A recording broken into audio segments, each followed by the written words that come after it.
lac artificial, aleile speciale pentru biciclete și asta e alee pentru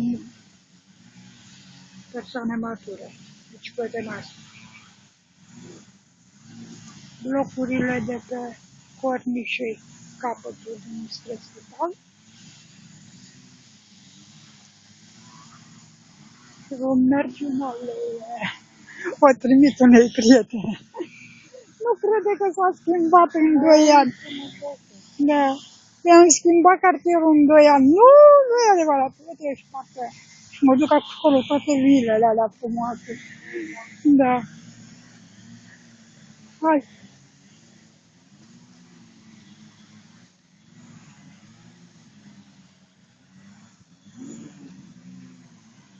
Strandul.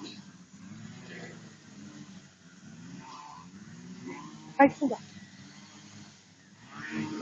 Fuga, să prindem. Hai.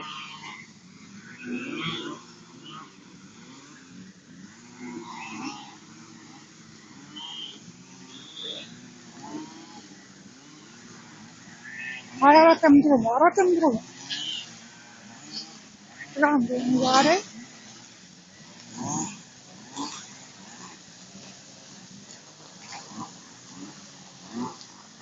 Mergem la cabane.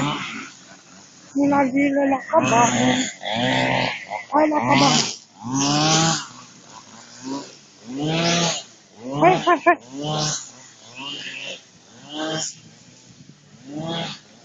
Hai la cabane.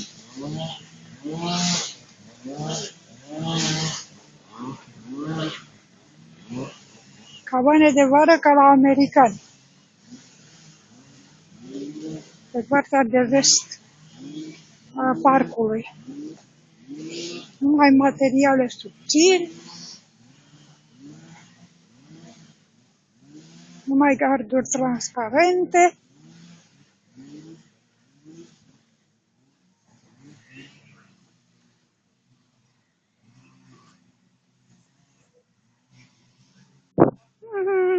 Hai!